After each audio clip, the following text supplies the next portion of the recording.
You're listening to the Savoir Faire audio experience. Are you ready? The Savoir Faire experience is your guide to everything that has to do with lifestyle. From dating, rides, style, and entertainment. All brought to you by the editor of Savoir Faire magazine, Robert White. Anything goes on this audio experience. So, let's go. It's still the best.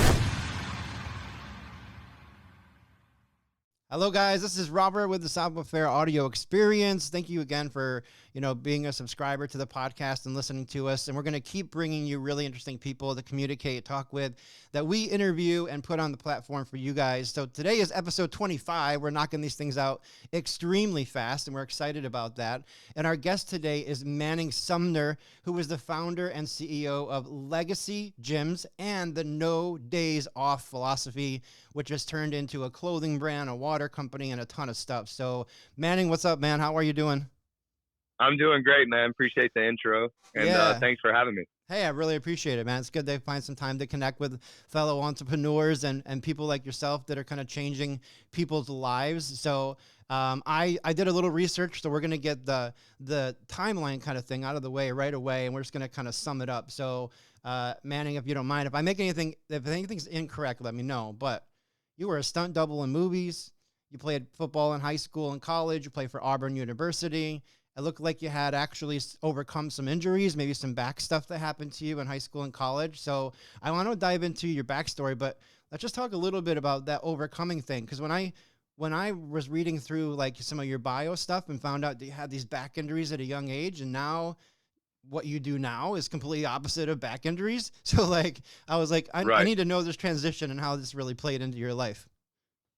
Yeah, I think that when you grow up in the South and you're kind of like, your dad played football, and so you're kind of destined to be this athlete, and you go through that process. And then I broke my first big injury was I broke my back my junior year in high school, and really had to figure out a way to get back and rehab myself. And I did that, and then became Defensive Player of the Year in Alabama, and was able to be a preferred walk-on at Auburn University. And then I had a good kind of 2.5, 3 year run, and then I broke my back again. And it was really at that point where I was like, all right, obviously I'm doing something wrong. Why is my body failing me is kind of how I saw it. Mm-hmm. And so I really dove, since football was taken away from me, and that was kind of my dream was to play in the NFL and have this football career. And since that was taken away from me, I had to really pivot and figure out, okay, what the heck am I going to do with my life? And that's where I pivoted really hard towards exercise science, health promotions, kinesiology, and, dove into the why of how to train smarter, how to not have this happen to other people, and how can I add value into other athletes' lives. And so I was very keen with that. And I actually started training a lot of the guys on the football team at the time. And I was training at a local Gold's Gym, and everybody was coming. And then I kind of realized I had a knack for leading and putting people in a better position to thrive in football. And yeah, I don't know if that answered the question. But I think it does. But here's the question. Because yeah. I know which road you're going to kind of go down here with our conversation. So talk to me a little bit about, okay, so you had 2 back injuries. So are you assuming that these things happen because of conditioning and things that you didn't have physical fitness wise? That's why you were getting these injuries? I think that it was a very obvious injury. So in football, you're hitting a lot, right? And back then we were hitting, with our heads, and all that concussion protocol stuff was kind of not in when in the 90s you were literally using your head as a weapon. And then on top of that, everything back then was about strength. So it was lifting tons of heavy weight and getting as big as possible.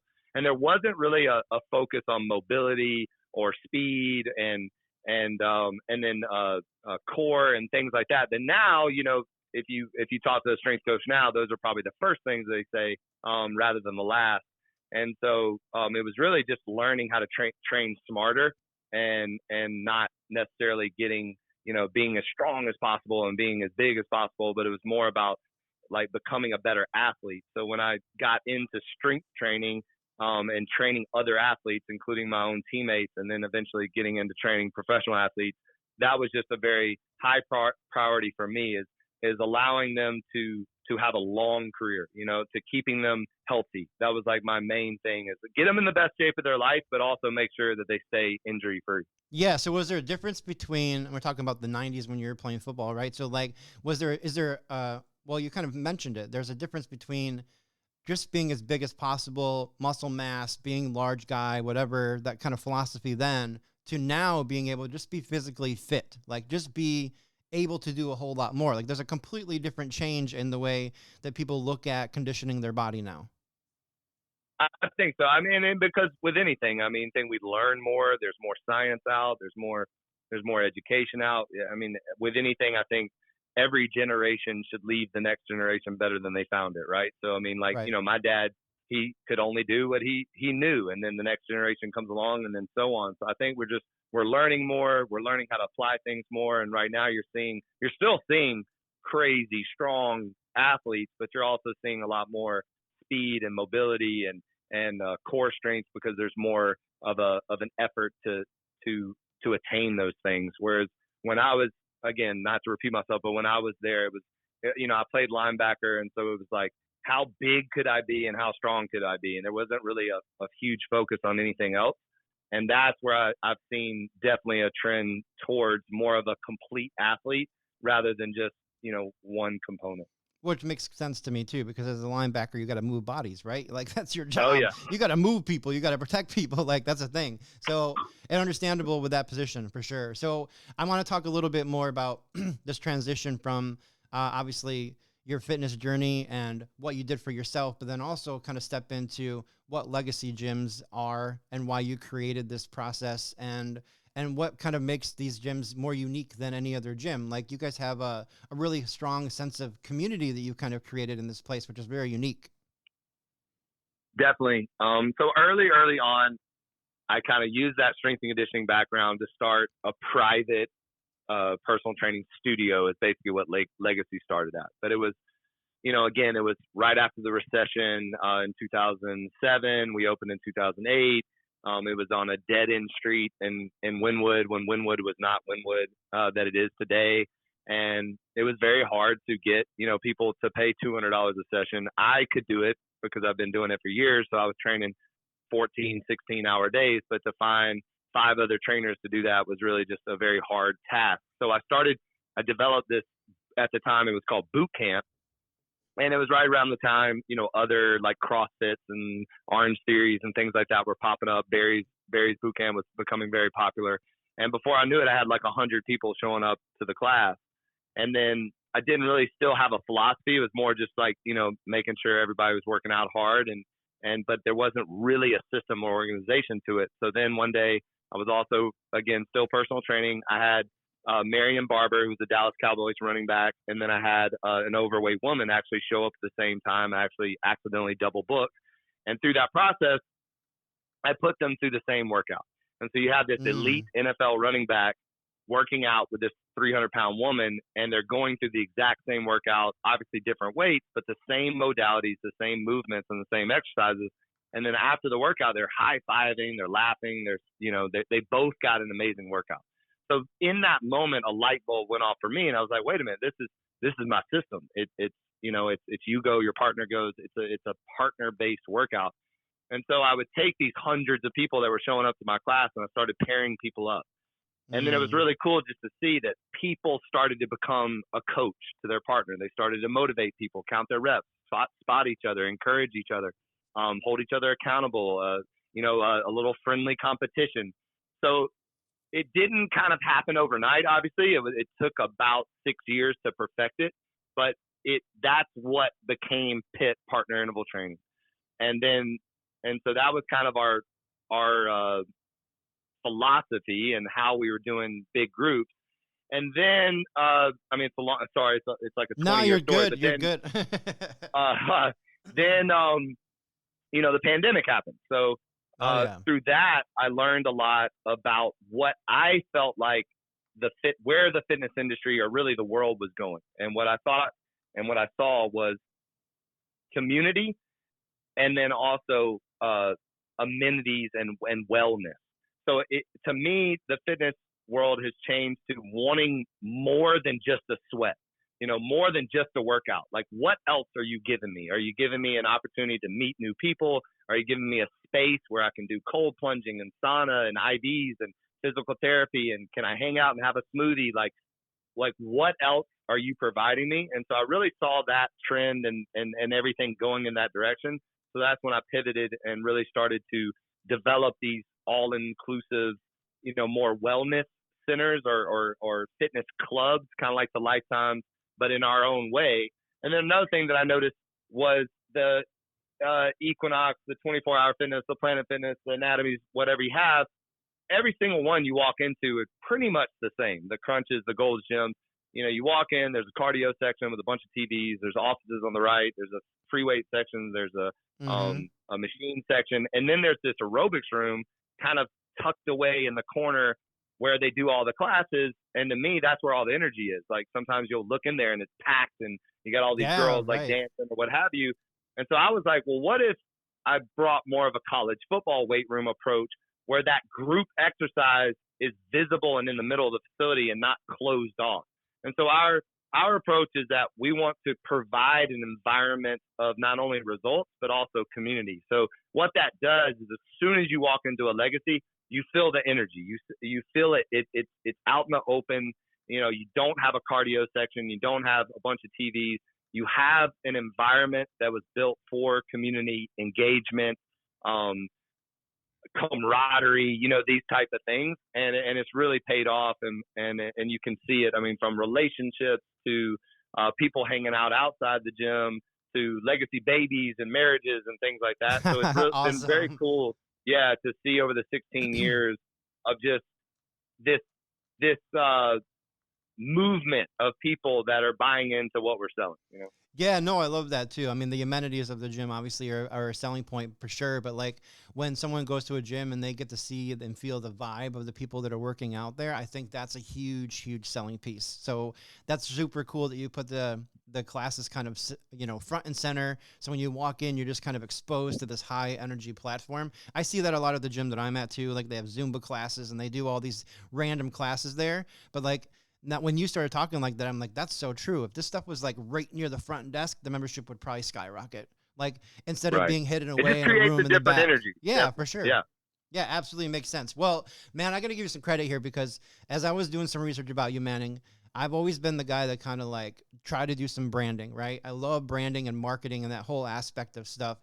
And you branded the term "no days off." So I want you to dive into this philosophy. Tell me a little bit about what it is, and then we'll talk about this expansion that you did with this brand to doing clothing, water, and bringing it into your gym system as well. Yeah. So for me, no days off is never taking a day off on you. It's a commitment to becoming your best self. So right around 2009, I was training Rico Love and Usher, and we were just kind of like talking and just saying, and we just kept saying like, man, we never take a day off. We never take a day off. And we weren't talking about working out. We were just talking about how we are committed to life, that we're committed to waking up every single day. And that if we were granted another breath, we were granted the ability to put our feet on the ground and take on the day, that we don't take a day off on that opportunity that was given to us. And so through that, I had read a book called Shoe Dog by Phil Knight. And so basically it's the Nike story. And I'm obsessed with Jordan and Nike and all that. And so I really saw those three pillars, right? You have Nike, the swoosh, and then you have just do it. And so for me, it was legacy, no days off, and the Pitbull. And so I, kind of saw how they kind of branded this whole thing and created this just do it movement. And I knew that I needed to have that component of my business, that it would go beyond gym walls. It would go beyond an experience, beyond a product, that it would resonate with people, that they could apply it to their life, that they could, know that they're representing something bigger than themselves, that they can say, I don't ever take a day off on myself. And then through that, when you don't take a day off on yourself, you're not taking a day off on those around you. And so everyone around you is benefiting from your commitment to yourself. And I think a lot of times people try to help other people, but they forget to help themselves. And so then they fail in terms of a long-term commitment to that because they're not pouring in. Like, for example, you can't pour from an empty cup. So I think it always has to start with you. Like, it has to start with you and what that commitment looks like for you, so that you're able to be that example and be that voice for those that are sorry, I'm kind of flustered, but that need you, you know, in your life, whether that's your spouse or your kids or your coworkers or your boss or whatever it is. Pretty much everybody has somebody that they take care of, you know, at some form of fashion. I mean, you might not when you're 20 years old, but as you start to grow, you start to have people that rely on you. And in order to be the best version of yourself, you really truly have to commit to this no days off. And that's really where it came from. I mean, it took about 10 years to get people to really buy into it. A lot of times early on, people were using it as like, you know, I never not work out and then the grind and that kind of thing. And people still kind of talk about it in that way, but I think we've really shed a light on another way to look at it. And for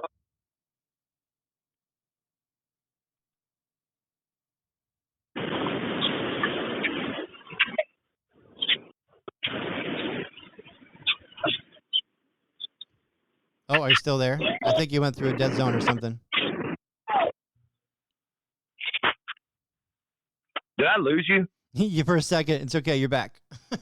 Oh my goodness. Oh my, what did I, cause I was going there. No, you were good. You were definitely on a mission. I'll ask you, I'll kind of lead into this for you. So, I mean, I get the perspective of no days off. When I saw this, I was like, you know what? I'm not going to do any research on this particular thing. I'm just going to let Manning tell me what it is from his perspective. From when I first saw it, I was thinking this very entrepreneurial type of thing, like no days off. We're going to grind all day. This is going to be us. And then when you describe it to me, like, and talked more about, you know, like the attitude and the humility and the other things that you kind of wrapped around this definition, it means so much more. It's completely more deeper than just being the grinder and hustling every day.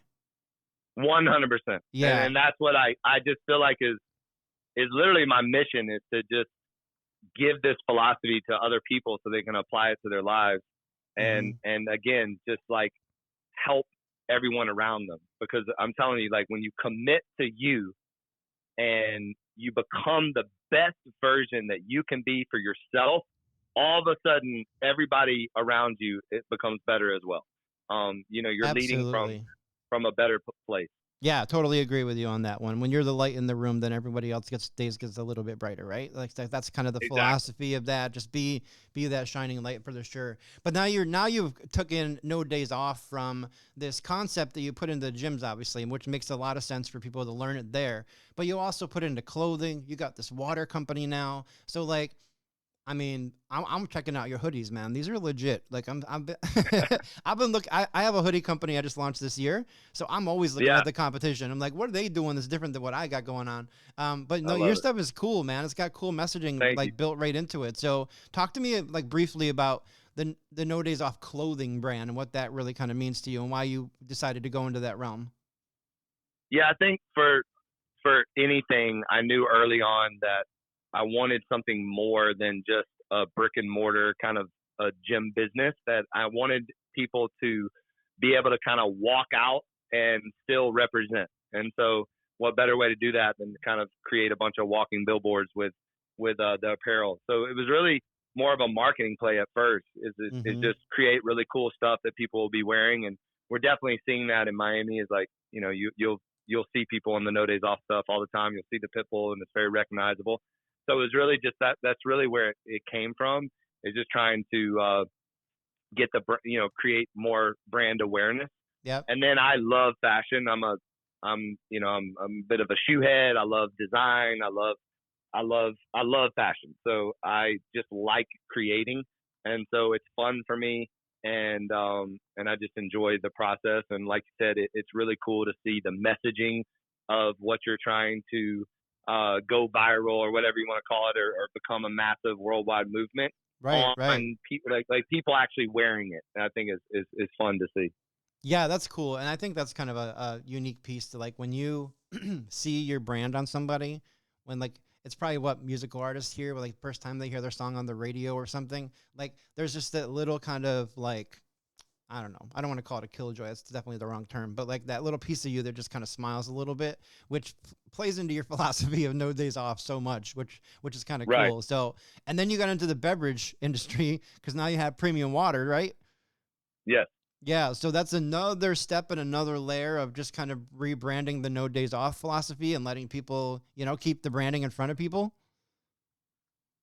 Exactly. So, one of the things that kept happening is, you continue to open up gyms, right? And you have these open air coolers and you're looking in the cooler and you're seeing all this stuff you sell. And you're like, wait a minute, like, why am I selling all this stuff and not really benefiting from it? So, I just really wanted to have my own beverage. And I was raising money for the gyms. And I happened to, my business partner at the time, Adam, he introduced me to a man named William Mafood, who's owns the largest food and beverage distribution company in the Caribbean in Jamaica, called Wasinco. And to make a long story short, he basically was like, I'm not really into the gym business, but I love your brand. I love No Days Off. I love the Pitbull. And have you ever thought about doing your own beverages? And then I was like, of course, yes. And then so it was just definitely one of those moments where I met the right person at the right time who really believed in my brand, and we were able to penetrate the premium market space. And then through my relationships of training all these professional athletes and having the Miami Heat staff working out of my gyms, we were able to become the official premium water of the Miami Heat and the Kaseya Center. And so that opened up a lot of doors. And it's been a really, really fun business. I mean, CPG is very, very tough. But if you stay disciplined and you do it the right way, then you can really do some big things in the space. And I think we're headed in a tremendous direction for this. Yeah, I love it, man. I mean, I'm a fan, Manning, for sure. And the business perspective of things, you got a lot going on, man. You and I are about the same age, so you kind of like. I think there's always kind of a competitive, friendly, competitive nature to be like, okay, this guy's killing it. He's doing this and that. And you kind of like take some of that in when I interview people. So, I mean, that's going to be motivation for me. So I thank you for that. But like, I think my audience in general is going to be like, yo, you had Manning Sumner and you never asked him about fitness goals or fitness stuff or anything. And I'm like, okay, so we're going to dive into this, a couple little things that you can do that are kind of general, right? So give me some very like general tips for people to get into fitness, get motivated to be part of that. I mean, fitness really should be a part of everyone's life. And I kind of believe that as well. So from your perspective though, with all these years of training, all of the people that you've trained, like what are some of those like little one-liners that you can drop for us to get people kind of motivated to get involved in that? So the first things first is consistency. Like if people ask me what you just asked me all the time, and I think that's the biggest mistake people make is they're not consistent to the commitment of fitness. Yeah. And, they think that they need to do some 30-day challenge or, some crazy diet. And then you end up on this roller coaster ride of health.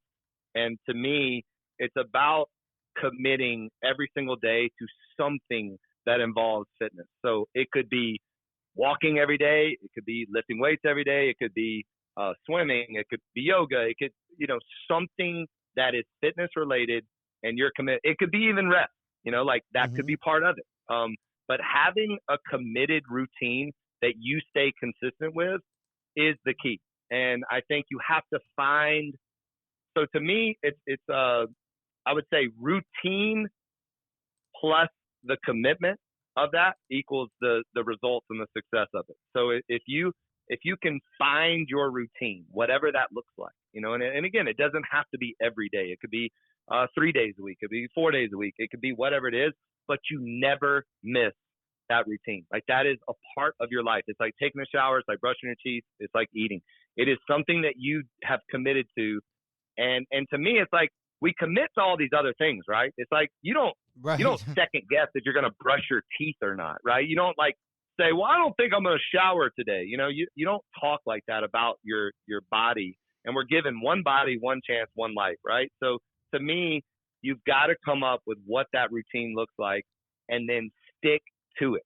And that's, I think that's the biggest issue out there, is that people get on these, they get really motivated, and then they go for like 20 straight days, and that motivation leads them, and because they're relying on the motivation, and they're relying on their feelings and their emotions, then they quit, and then they wait for the motivation again, and then they come back, and they're on this roller coaster. So to me, you gotta stay consistent regardless of your feelings, emotions, regardless of your circumstances, and stick to the discipline of the commitment that you made to yourself.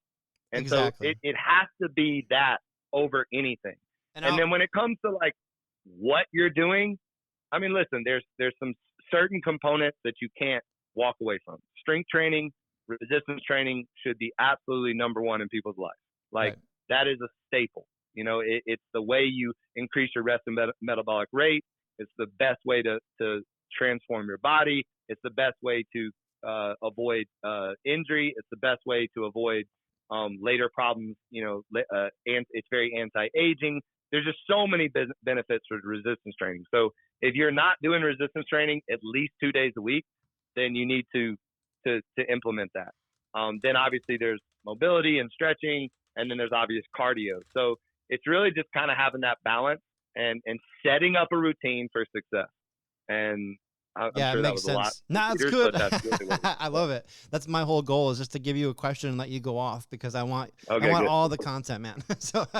Yeah. So yeah, I totally agree with you. And for those people that like maybe don't have a lot of fitness stuff in their world, I'm not really active in the gym 2 days a week or something like that. But like at the end of a workout for me, like when I'm just sitting there sweating from like working out real hard, I actually feel my best. Like I take that shower after working out real good, and I feel like more energy, which is like the opposite Of people course. think from working out, but it's Yeah. exactly the medicine you need. Like when I am tired, I just hit the gym, and then when I'm out of the gym, I have so much energy. It's crazy. So And now there's just too much data now on working out is like literally the best pill that you can take for mood, for exactly. depression, for anything. Like there's just, the science doesn't lie. And the reason why you feel so good after you work out is because of this. It's because it's doing something more than just getting you in shape. It's actually chemically changing things in your brain and your hormones, and like it's just setting you up for overall well-being.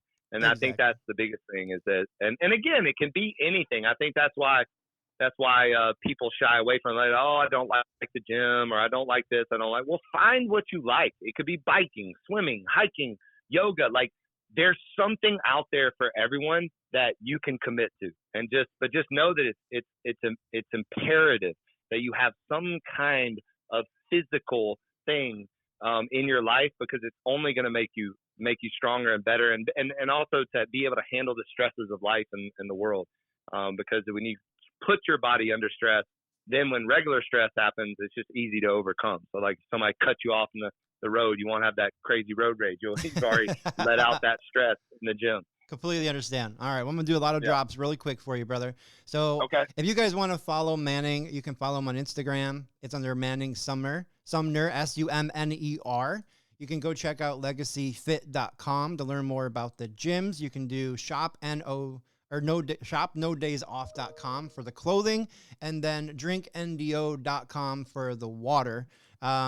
All this stuff is there. I'm sure there's tons of more, but if you get on one of those things, it'll lead you to everything else. And then also just a shout out to another guy with a podcast, because Manning also has the Big Dog podcast, DAWGS, dogs. So that's something else. If you guys want to learn more from Manning about physical fitness and what he's talking about over there, that's another place to go check stuff out. And if they're reading the article, they'll have all these links to be able to just click through and make it nice and easy for everybody. So Awesome, man. yeah, well, Manning, it was really nice talking with you, man. I really appreciate the motivation and the inspiration. Like, you're killing it. Congrats. It'd be cool to talk again someday and collaborate on some projects. There's a lot of things in my world that kind of match up with some of the stuff that you're doing. So, I'll send you a little private email and say hi. But, man, I hope you have the best weekend, and thank you so much for your time today. Thank you so much. Really enjoyed it. Appreciate it. Have a great day. All right, you too. All right, later. Thank you for listening to the show. Please take a minute to head over to www.savfair.com and subscribe to our publication.